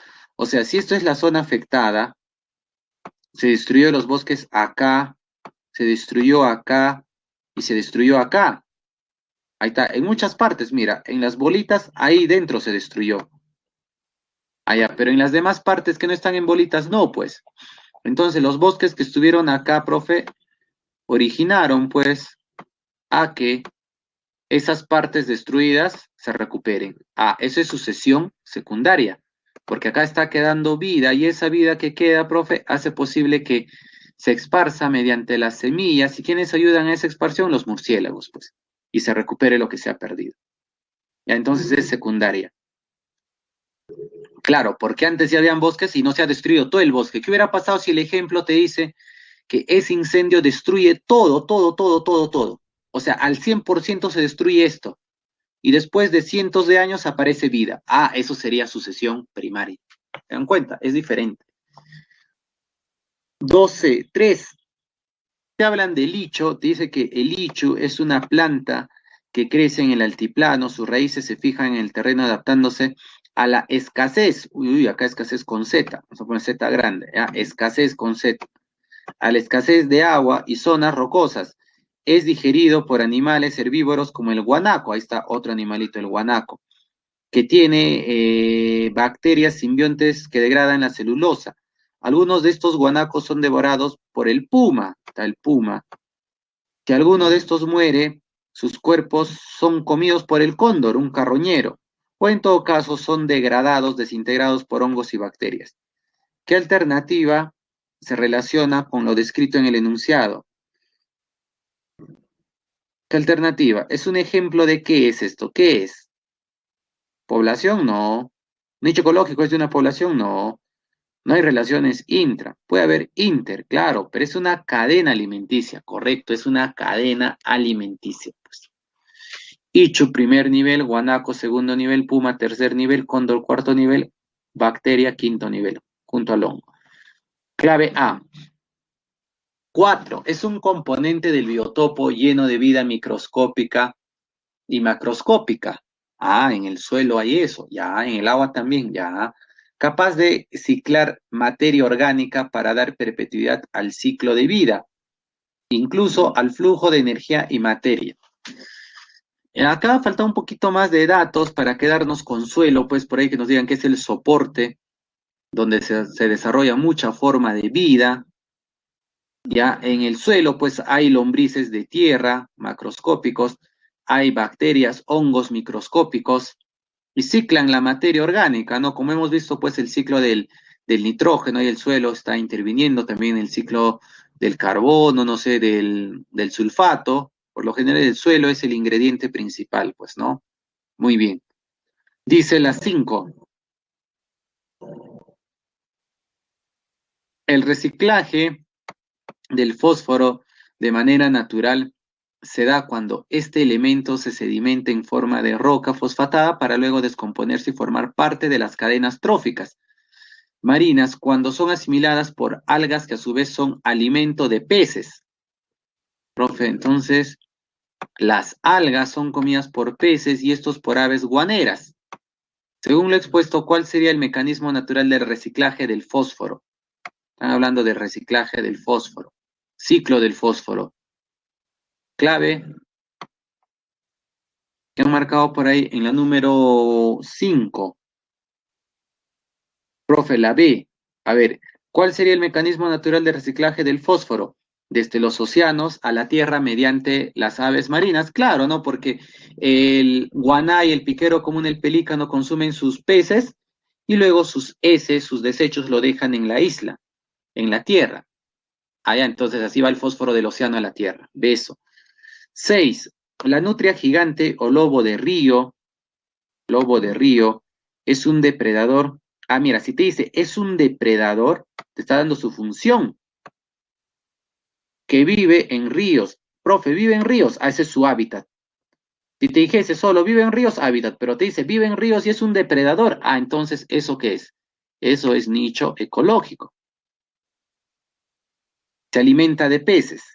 En las últimas décadas ha reducido considerablemente su rango de distribución y su ubicación se ha tornado discontinua a raíz de la caza para aprovechar su piel y la sobreexplotación de los ríos y cochas, donde habita su alimento, por lo que decide no reproducirse. Allá entonces dice, ¿para qué me voy a reproducir, no? Si mi hábitat se está alterando. También sería pues como su función, ¿no? Está decidiendo no reproducirse.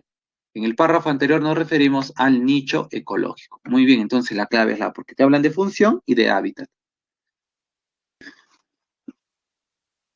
7. ¿Qué tipo de relación hay en la imagen? Acá tenemos un ñu y acá tenemos un ave, un pajarito, que le limpia pues los cuernos, le limpia el pelaje a este ñu.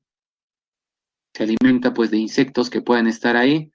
Se beneficia el pajarito porque está consumiendo alimento y también el ñu pues porque va a estar libre de parásitos, ¿no? Entonces, ¿cuál es la clave? La B. Entonces, la clave es relación interespecífica, mutualismo. No, eso no es mutualismo. Mutualismo es cuando las dos especies tienen que estar juntas sí o sí. Y no, pues si se va este pajarito, el ñu igual sigue viviendo. En cambio, el mutualismo es pues el líquen, ¿no? El hongo con el alga. O nosotros con la bacteria Escherichia coli. Eso es mutualismo. Sí o sí tenemos que estar juntos. En cambio acá, no necesariamente. Los dos se benefician, sí, pero por separado también pueden vivir, pues. De repente este pajarito se va a otro lugar y consigue su alimento, en otro animalito, y no necesariamente en el ñu. Clave A. Si por A o B en el problema te dijesen, pues hay un pajarito X que necesariamente tiene que estar en el ñu Y, o sea, necesariamente está en el ñu, y si se va en otro lugar se muere, solo come el insecto que está acá. Eso es diferente, pues. Ahí sí es mutualismo. 8. Las siguientes son actividades del hombre que no causan la ruptura del equilibrio ecológico. La pesca de individuos juveniles de los recursos pesqueros. Obviamente eso causa ruptura del equilibrio. Se altera el equilibrio, pues no hay que cazar los juveniles, hay que cazar los adultos, los que ya se reprodujeron. B. La utilización de plaguicidas en los campos de cultivo. Eso va a causar desequilibrio. C. El reemplazo de campos de cultivos por urbanizaciones. Lo que está pasando en la actualidad en Lima. Ah, profe, eso va a causar desequilibrio. Las técnicas de rotación de cultivos en los suelos arcillosos. No, rotar los cultivos es bueno, porque no solamente hay que sembrar pues un solo tipo de cultivo en un lugar, ya luego hay que hacer que el suelo se recupere, hay que dejarlo descansar y mientras tanto se puede sembrar otro cultivo, pues, que requiera otros nutrientes. Ya por eso la clave es la D, dedo, eso se llama rotación de cultivos. Dice la 9, el nitrógeno molecular que se obtiene de la atmósfera o desechos orgánicos gracias a las bacterias fijadoras y descomponedoras que realizan un proceso llamado amonificación, donde el amoníaco, mira acá están tomando amoníaco y les dije, ¿no? En la diapositiva que están tomando NH3, perdón, NH4, amonio. Hay que quedarnos con amoníaco, ¿ya? Porque eso es lo que está en el libro. Llega a las plantas en forma de nitrato y les permite a estas obtener el nitrógeno. Marque la alternativa que explique el paso del amoníaco a nitrato. O sea, cómo este amoníaco se convierte primero en nitrito y luego en nitrato. ¿Cómo se llama ese paso? Clave. ¿Qué clave han marcado?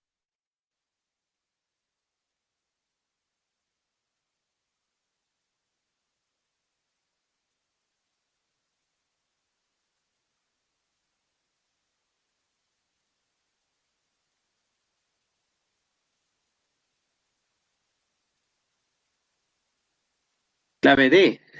Ah, muy bien. Ese proceso se llama nitrificación. Correcto. 10. Los seres vivos pueden presentar relaciones alimenticias y específicas. Estas últimas pueden ser intra o interespecíficas. Tomando en cuenta dicha premisa, relacione ambas columnas y marque la alternativa correcta. Entonces, ¿qué marca en la 10? A ver, dice, tendencia de los organismos a ocupar cierto territorio. Ah, a eso se llama territorialidad. Diferenciación morfológica de las especies. Profe, si hay diferenciación, como en el caso de las abejas, eso se dice sociedades. 4. Cuidado de crías propias y ajenas. Ah, profe, eso es compensación, lo que hacen los pingüinos. 3. Y el último, aparición de jerarquías sociales. Unos predominan sobre los otros. Ah, ya, profe. Ah, no, no, acá puse, eso se llama compensación y le puse 3. No, ese es 1. Ya, ese es 1. Y al final, profe, el predominio social es la aparición de jerarquías sociales. Unos mandan sobre los otros. Entonces la clave es la A. 11. En algunos ecosistemas microbianos, ciertos hongos liberan sustancias químicas como parte de su metabolismo, que al hacer contacto con algunas especies bacterianas ejercen antibiosis. Es decir, las bacterias se van a perjudicar. En cambio, los hongos no se benefician ni se perjudican. Profe, a esa relación se llama amensalismo, pues. Algunos se perjudican y otros no se benefician ni se perjudican. Clave B, beso. 11, beso. 12. Dice la 12. Una cadena alimenticia se compone de 3 eslabones o componentes que permiten que la materia se cicle de manera natural. Bueno, esos tres eslabones pues se refiere a los productores, consumidores, desintegradores, ¿no? Donde el número de consumidores es variable. Dice que permite que la materia se cicle de manera natural y fluya la energía cumpliendo dos de las leyes de la termodinámica. Una de ellas es muy conocida que dice la energía no se crea ni se destruye, solo se transforma, esa es la primera ley. Y la segunda ley recuerda que en física, y eso es lo real, es de la entropía, pues, pero acá en nuestro libro toman que la segunda ley se refiere al diezmo ecológico. Por consiguiente, ¿cuál es la clave? Dicen la B, la energía es cíclica. La energía es cíclica. ¿Cómo que cíclica? Si estamos diciendo que la energía es cíclica. No, no, no, no, nada que ver. No, la B no es. Otra clave que han marcado ahí la 12.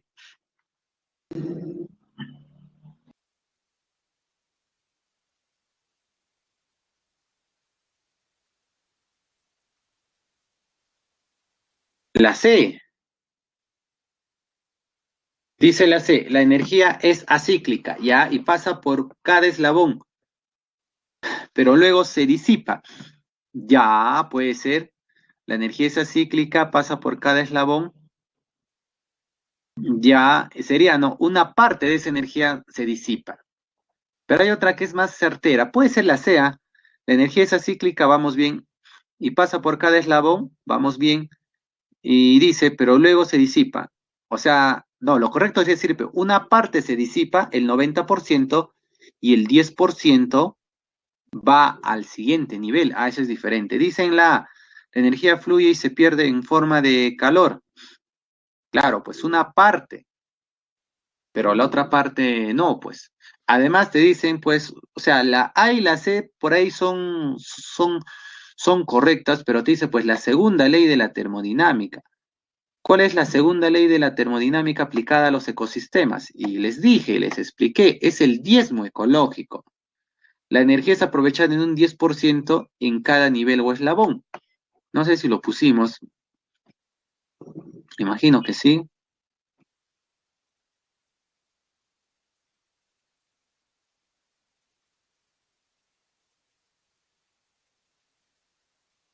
Ahí está, sí lo pusimos. El diezmo ecológico es la segunda ley de la termodinámica. ¿Y en qué consiste? En que el 10% va de un nivel a otro mientras que el 90% se disipa. Eso es la segunda ley, de acuerdo al diezmo ecológico.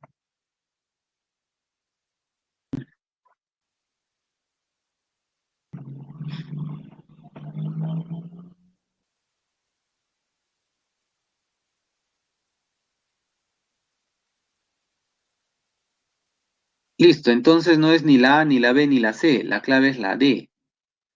13. Las cadenas alimenticias permiten que la energía y la materia fluyan. La primera de manera cíclica. Profe, la energía fluye de manera cíclica. No, pues esto es acíclico, esto está mal, acá falta la A. Entonces, la primera, la energía fluye de manera cíclica y la otra de manera, no, pues ¿cómo que es acíclica? No, la materia es de manera cíclica. Por eso acá borro la A, listo. Por cada eslabón. Si un eslabón de la cadena alimenticia como el de los consumidores secundarios desaparece, entonces los consumidores secundarios desaparecen. ¿Qué es lo que estaría pasando? A ver, observen, ¿ah? Miren acá, tenemos a los productores, ya, profe. Los productores, pues, son comidos ¿por quién? Por los consumidores primarios. Recuerda que los consumidores primarios, pues, son herbívoros, ¿sí o no? Herbívoros.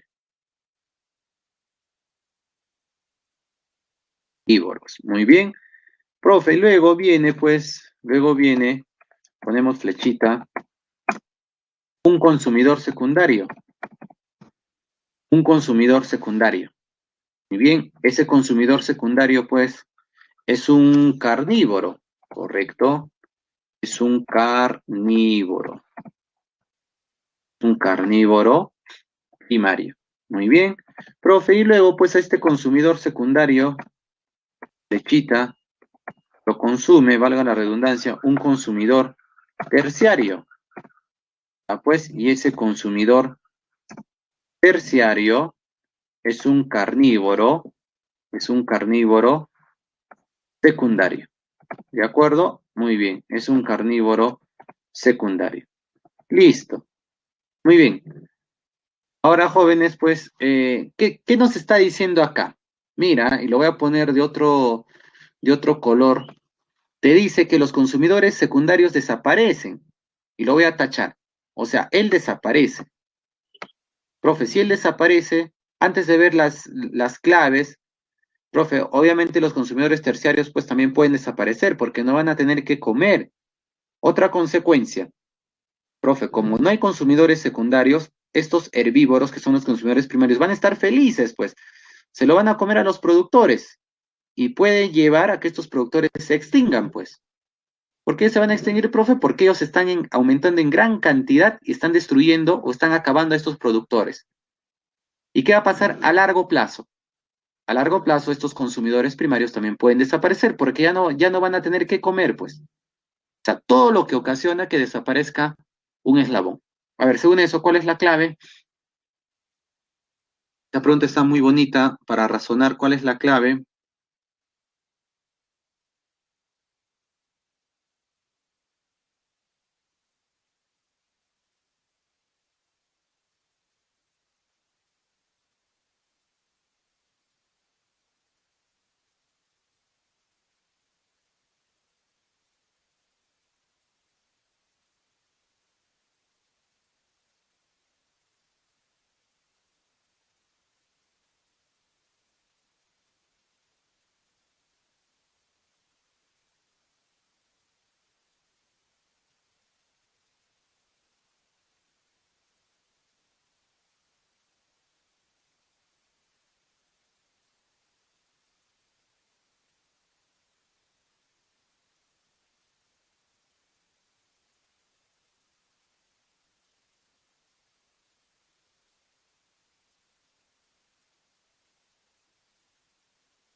A ver, jóvenes, ¿cuál es la clave?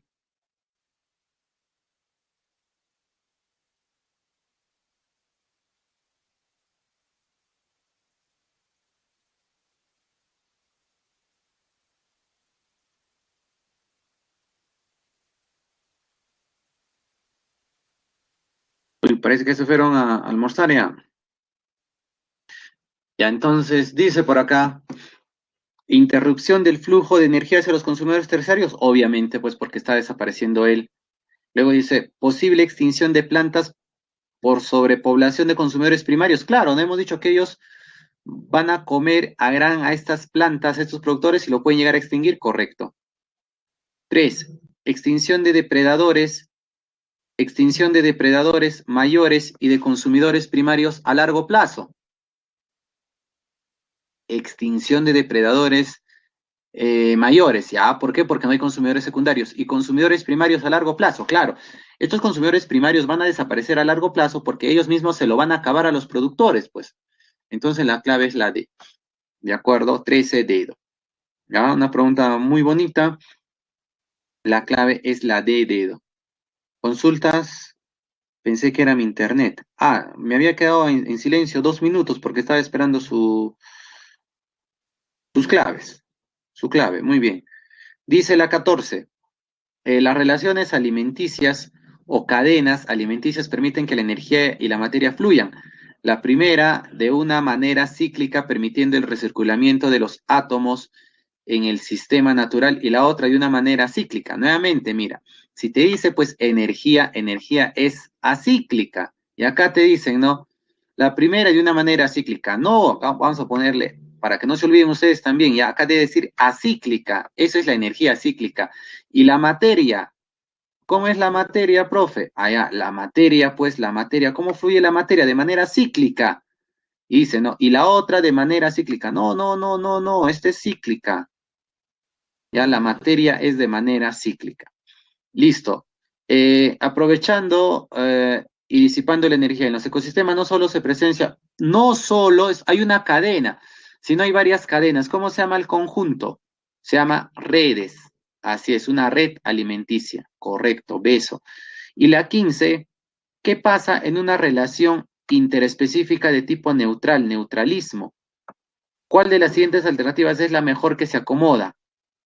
En el neutralismo, ¿qué pasa en el neutralismo?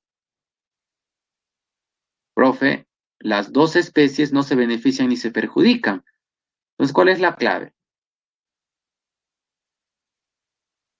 En el neutralismo, la C, una especie 1 y especie 2 no se benefician ni se perjudican. Correcto, la clave es la C. 15C. Muy bien, ¿alguna consulta con respecto a las claves que hemos dado?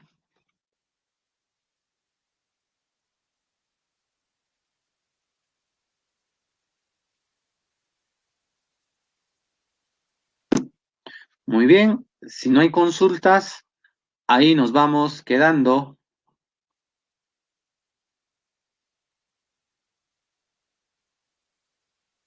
Bien, cuídense mucho, señoritas, caballeros, un gusto haber estado con ustedes. La siguiente clase seguimos con ecología, pero ya vamos a ver lo que es contaminación ambiental y lo que son pues las áreas naturales protegidas. ¿De acuerdo? Eso vemos la siguiente clase. Muy bien. Gracias. Ustedes también cuídense, que sigan teniendo un buen día. ¿De acuerdo? Cuídense mucho. Nos vemos la siguiente clase. Estudien y nos vemos la siguiente semana. ¿De acuerdo? Muy bien. Gracias. Ustedes también, que sigan teniendo un buen día. Detenemos la grabación.